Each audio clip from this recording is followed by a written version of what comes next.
Very good morning to everyone. எல்லாரும் எப்படி இருக்கிறீங்க? இந்த புதிய ஓய்வு நாளை ஏசப்பா நம்மளுக்கு கொடுத்ததுக்காக அவருக்கு நன்றி சொல்வோம். இன்னைக்கு நம்ம வாசிக்க போற வேத பகுதி சங்கீதம் 43. சங்கீதம் 43. தேவனே, நீர் என் நியாயத்தை விசாரித்து பக்தி இல்லாத ஜாதியாரோடு எனக்காக வழக்காடி சூதும் அநியாயமுமான மனுஷனுக்கு என்னை தப்புவியும். என் அரணாகிய தேவன் நீர். ஏன் என்னை தள்ளி விடுகிறீர்?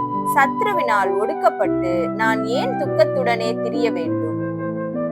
உமது வெளிச்சத்தையும் உமது சத்தியத்தையும் அனுப்பியருளும். அவைகள் என்னை நடத்தி உமது பரிசுத்த பர்வதத்திற்கும் உமது வாசஸ்தலங்களுக்கும் என்னை கொண்டு போவதாக.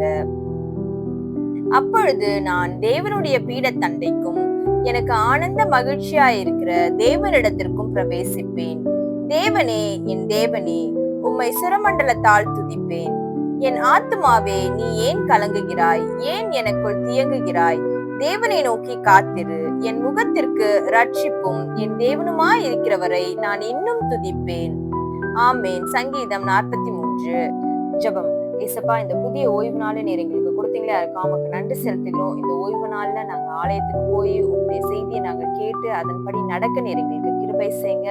கேட்கறது மாத்திரம் இல்லாம தகப்பனே, அதை எங்களுடைய வாழ்க்கையில நாங்க கடைபிடிக்க நீர் எங்களுக்கு கிருபை செய்யுங்க. உங்களுடைய கிருபைக்குள்ளாக எங்களை நாங்க ஒப்பு கொடுக்கிறோம். உங்களுடைய வழி நடத்துதல் எங்களோடு கூட இருக்கட்டும். உங்களுடைய ஆளுகை எங்களை வழி நடத்தட்டும். அப்பா, எல்லா விதமான காரியத்தையும் உங்களுடைய கருத்துக்களாக நாங்க ஒப்பு கொடுக்கிறோம். நீங்க பலப்படுத்துங்க, காத்துக்கொள்ளுங்க, வழி நடத்துங்க. இயேசுவின் மூலம் ஜெபம் கேட்கிறேன் பிதாவே. ஆமென்.